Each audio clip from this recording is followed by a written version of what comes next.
So this is an interesting panel because IGDC 2023 has been very interesting. We've seen so many amazing games, bigger companies from all over the country, majorly from the metropolitan cities as well. But uh, this panel is like, I'm curious to know a lot of things from this panel because um, we wanted to discuss more on companies who are probably in tier 2, tier 3 cities, or even tier 1 cities, which does not have a lot of resources or opportunities out there.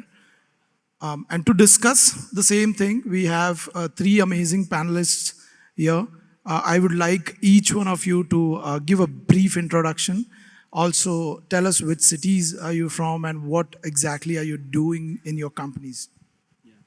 I'll start. Yeah, hi. This is Tejas Jasani from the App Gurus. We are based out of Rajkot, Gujarat. And we are majorly into casual games. So we made a few cooking games in the past. Currently, we are focused on Merge 2 and Merge 3 games, as well as one sport game which we have currently. Hi, I'm Prashant from Hybro Interactive. So Hybro is a Chennai-based gaming studio. We've been making games for the last 10 years. We primarily make realistic driving simulators. So you might know games like Indian Train Simulator or Euro Train Simulator, which we have out for a while now. Hi guys, I'm Ayush from Boo Boo Games, and we are based out of Ahmedabad in Gujarat. We started our journey from hyper-casual games, and then we were just riding the trend, and we switched to Web3 games, blockchain stuff, and now we are more focused on casual games in the idle and the puzzle category. Thank you. So we all know you guys are making great games, right? But without wasting any more time, let's just directly jump on to the main question. Right? What are the main challenges you're facing in the cities that you're working on? Because I'm assuming there would be issues regarding the talent. I think that's one of the most important thing. But along with that, collaboration opportunities or funding issues, anything that you feel were the most important things that you faced and you overcame those things. Can you just? So a couple of things that you mentioned are very important, which impacted our journey in a tier 2 city. One of them was definitely finding the right talent. And one of the main reasons is most people want to work in bigger and larger companies. Like, for example, we have been facing this issue of getting skilled people from Ahmedabad. So in our team right now, 60-70% of the people are from outside Gujarat, and probably even only a couple of developers from Ahmedabad itself. So that is one problem. And if you're a startup raising funds, then in Ahmedabad or in a smaller city, the private equity or family offices unfortunately do not realize the value of the gaming sector, do not realize the valuation. They would consider you, most of them, it's not a generalized thing, but most of them will consider you as a non-tangible asset.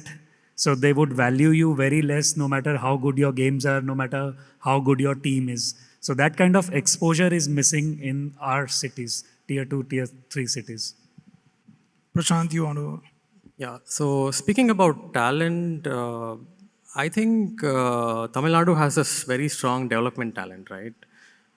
So as far as Unity developers are concerned, or even 3D artists or 2D artists are concerned, I think we are set there.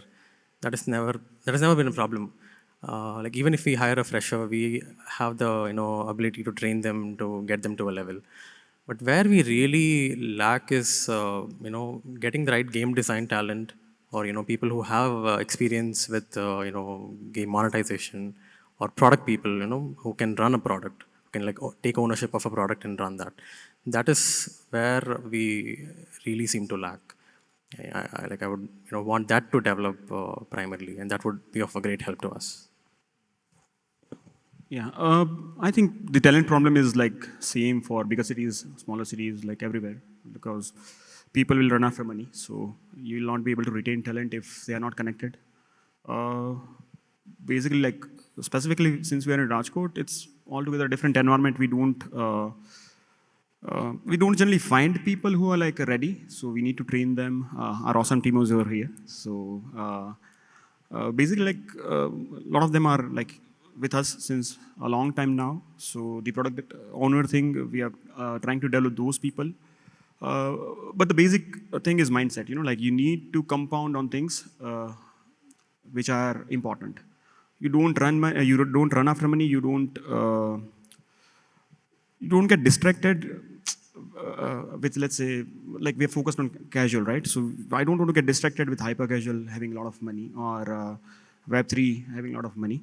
So when you double down on your conviction, I think that helps. And being in the smaller city doesn't make any difference to me, at least.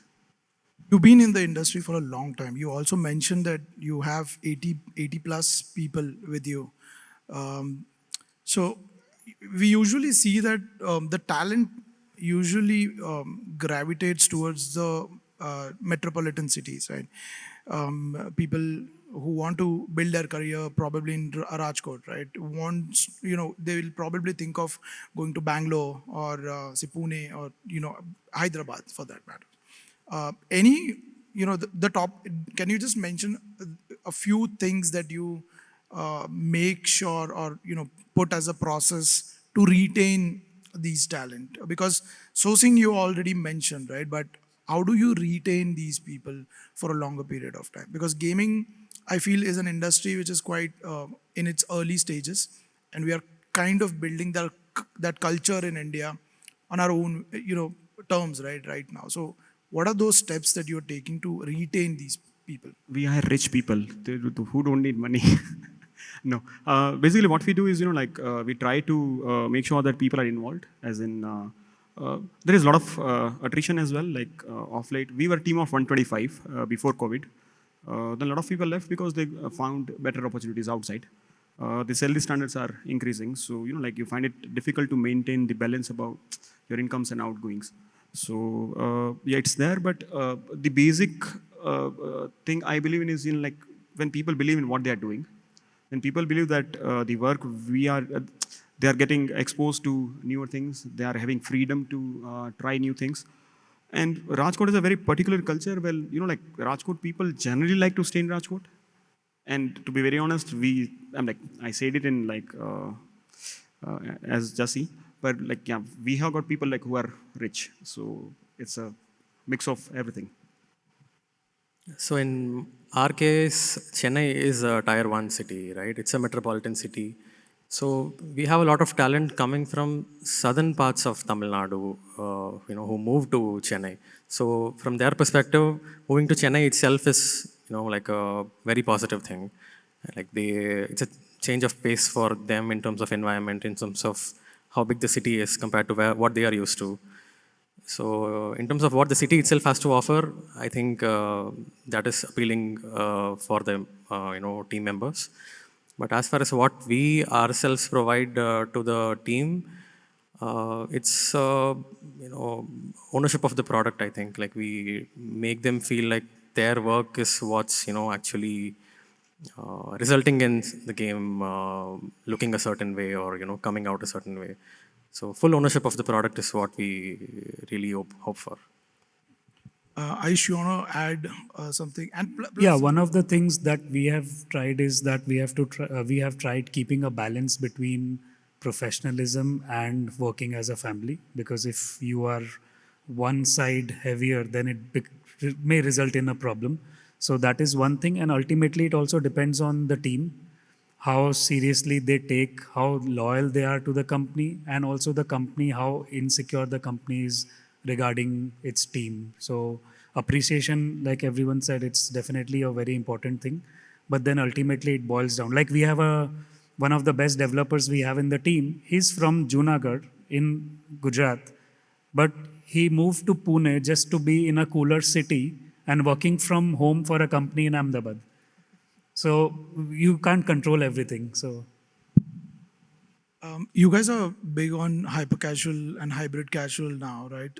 Any cultural and regional diversities that influence the games that you're making? And I'm happy to hear your thoughts also on the games that you're specifically making.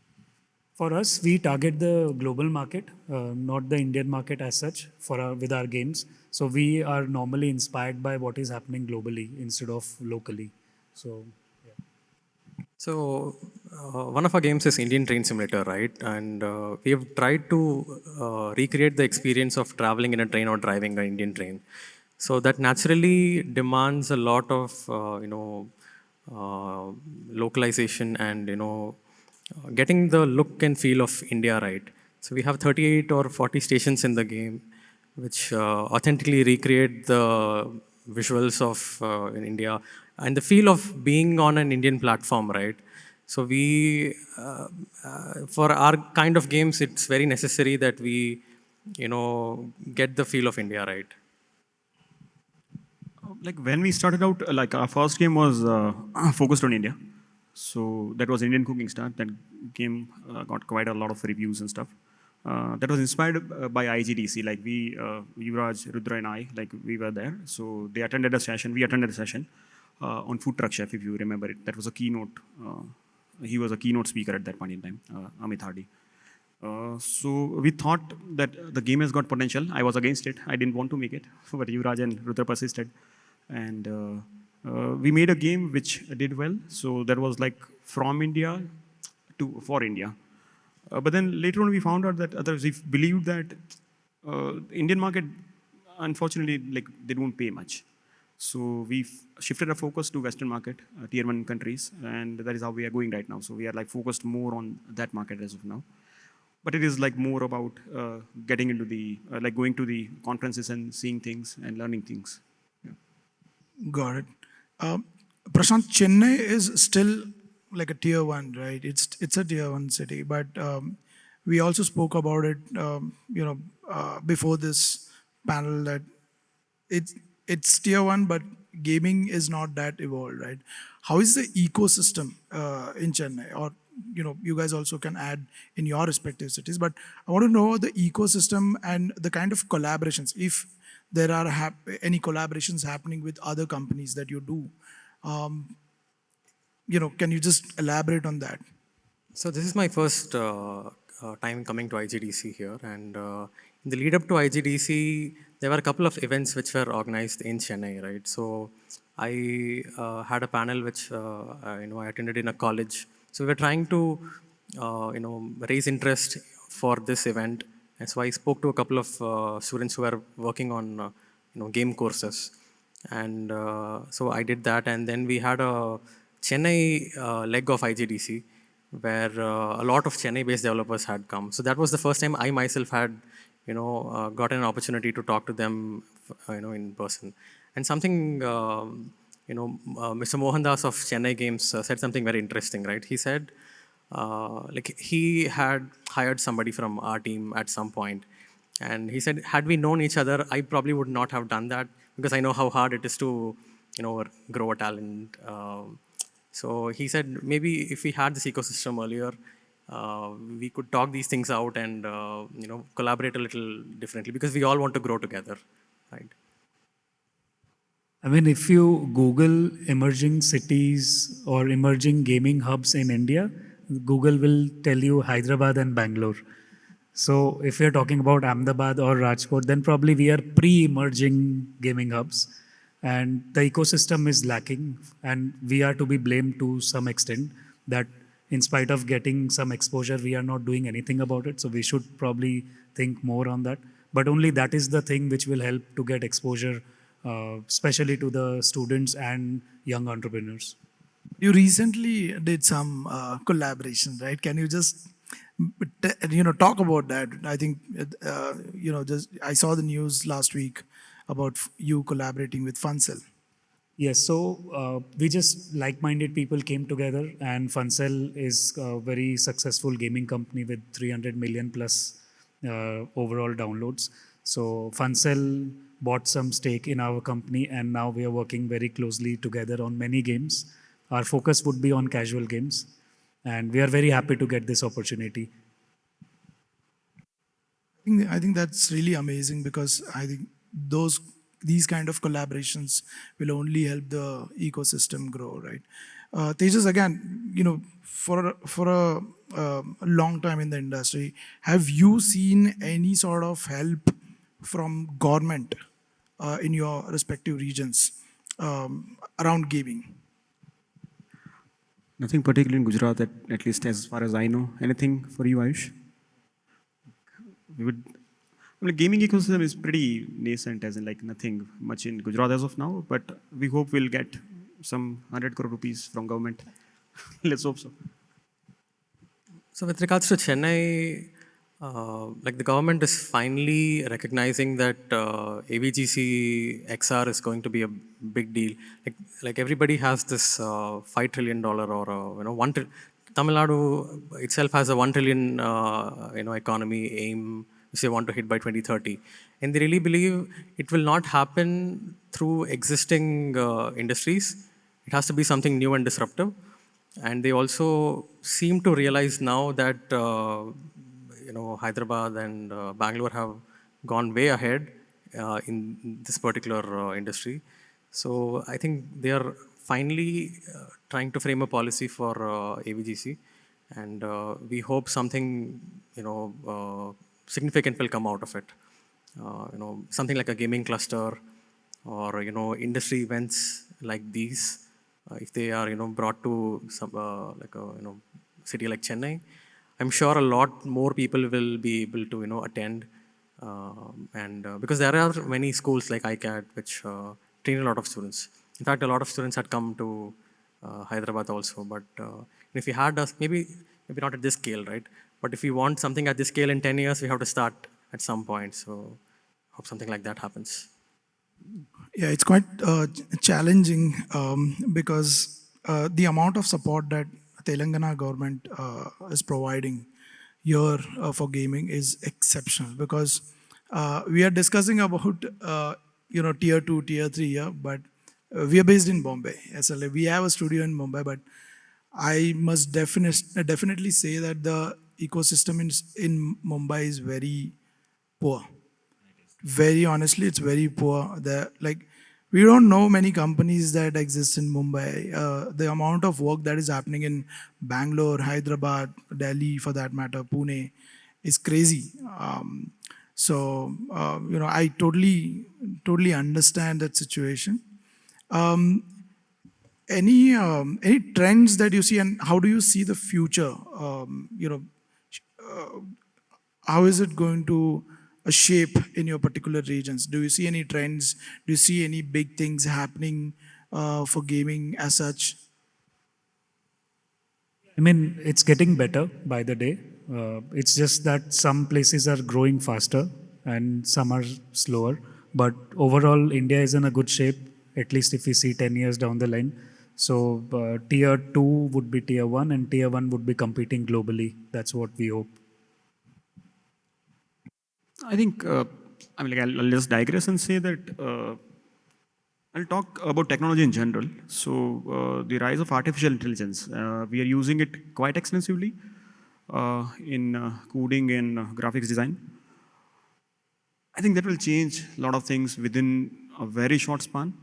And people generally are not ready for that as of now. That's what I believe. Because I talk to a lot of people and nobody even knows anything. And it is like doubling or tripling, or even we are doing things 10 times faster in some cases. So that will happen. So the production rate will go fast.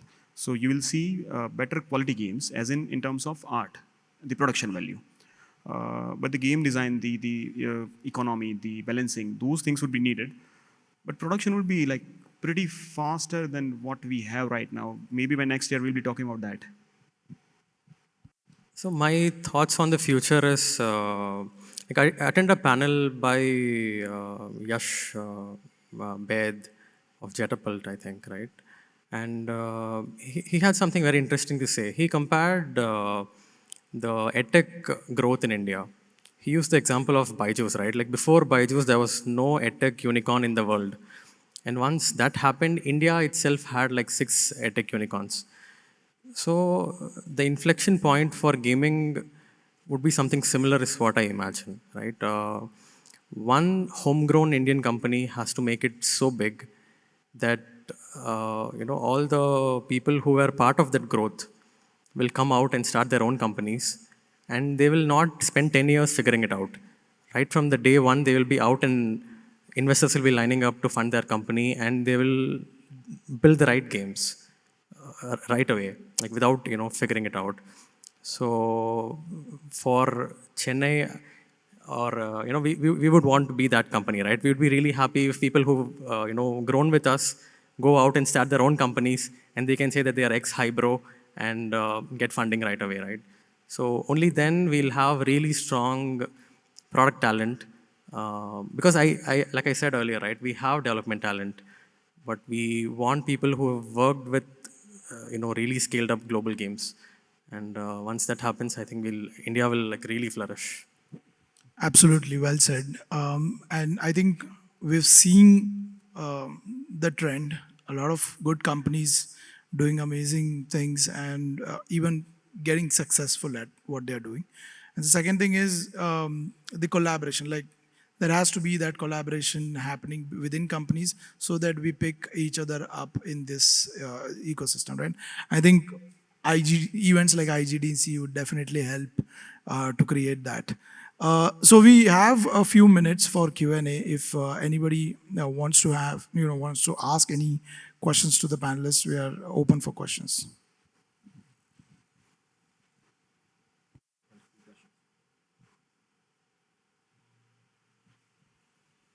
Hi. Uh, like with COVID and like hybrid work becoming more and more like common in today's world, uh, are these centralized ecosystems that you're talking about that relevant, or could we be looking forward towards like a more remote sort of work model where game studios can basically emerge pan India? I'm not too sure. I'll just repeat the question. Let me know if I missed anything. You're saying after COVID, there has been a lot of remote work. And has the pattern changed, work pattern changed? Did you ask that question? Because I could not hear you properly. Yeah, so the question is essentially, would that be a viable work pattern in the future for game studios to emerge pan India? Okay, I'll tell you like my experience. We had, I believe, gaming is like a collaborative process, right? So if you have got experienced people, they can they can do work from home, and then that works. But when it comes to like inexperienced people, people with less than 4 or 5 years of experience, it doesn't work well. So that's what the challenge has been for us. So we are not doing work from home as of now. So that's it. So maybe there are companies which can do remote work, can handle remote work really well, but in our experience, we saw a dip in productivity during COVID, and whenever we've tried some kind of remote work, so I think we are going to stick to on-site work. I'd just like to add that we kind of promote working from home, remote work, because if you are in a diverse set of, you come from diverse set of places, your thinking, your thoughts, your vision, your creativity will also be very different. And if you're, at one place all the time with the same people, then it might limit or hinder that. So that's the only reason we are quite open to remote work.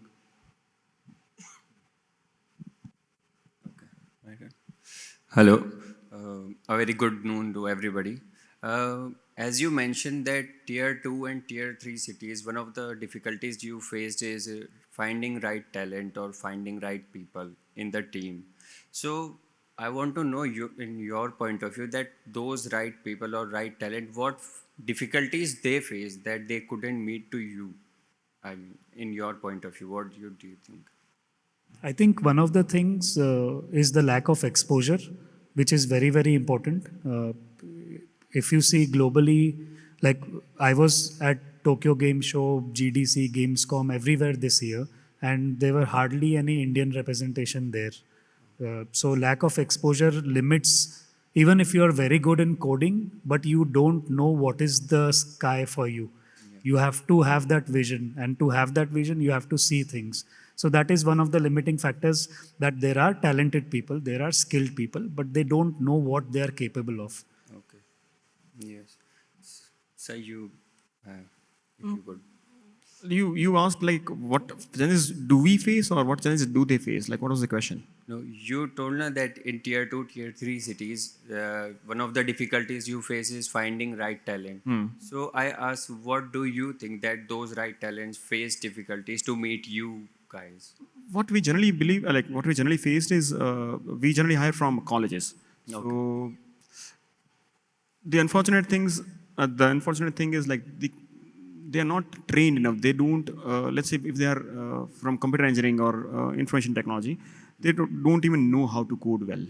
So that is the biggest challenge. I believe that gravitates more towards the colleges, the kind of curriculum they have, the kind of training they have. So that becomes the biggest challenge. A lot of colleges have adapted and included gaming, car technology, Unity and stuff. But I believe the value lies in understanding the basics first. That is not happening. And that is where the biggest challenge is, I believe.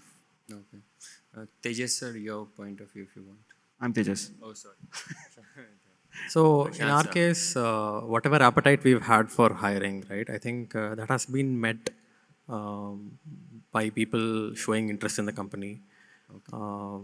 So I don't think there's anything else we have specifically tried to do to put ourselves out there for more people to find out about us. I think that's not particularly been a problem for us. Okay. Thank you. Thank you. Any more questions? Okay. So I met a few people in this conference, younger guys wanted to start their own studios, and the first question that I'm also concerned on that things, right? Like I ask him, where are you from? And then they say Sikkim, or all the places that do not have that kind of resources in India. Any Before we wrap it up, any last piece of advice for these youngsters who actually want to build their companies in tier 2, tier 3 cities? So I would say play a lot of games, figure out what works in the market. Like in gaming industry, I feel originality is a little bit overrated, right? Like you can't, get successful by trying something that's too original. You have to stick to conventions, and you have to see what's working. And you can't, try something that's out of your control also. Like it can't be outside your means, right? You should be able to take a project and be able to deliver it in good quality. You shouldn't try to make a game that you cannot make with your own team. And there are like market tools like Sensor Tower, which tell you what revenue other games are making in the market, right? That's what you can access through free plans. But with that kind of basic market intelligence, you can understand like the game may look good, right? But it might not be making money. It might be having millions of downloads, but it might not be making any kind of revenue. So if you look at revenue-wise successful games and then see why this one game is making money and why a very similar game is not, maybe that will give you a lot more clarity about what kind of games to make and how to go about making it. That took us a lot of time to figure out. We were getting inspired by the wrong games and putting a lot of development in making certain games which maybe didn't have any market ceiling or in terms of revenue. So like go after the right markets and the right genres. In addition to what Prashant said, I'll just say that fail as much as you can now, because no one knows you. Later on, when people start knowing you, it'll be more embarrassing to fail. So don't be shy of anything. Just do whatever you feel like doing. Worst case, you will fail. You are young. You don't have liabilities when you are just starting. So just, give it a shot, keep grinding. I think games are amalgamation of commerce and art. So, like I've seen a lot of people who are like too artistic. I've seen a lot of people who are like too commercial. If you can find the right mix, that might be the best way to make games. I believe a lot of, even as in India, we're struggling with that. So if we can, if people who are starting out, if they can think on those lines, that might help a lot. Thank you. Absolutely great insights and good takeaways, guys. Thank you, Ayush. Thank you, Prashant. Thank you, Tejas. And thank you, everyone who attended this panel. Thank you very much.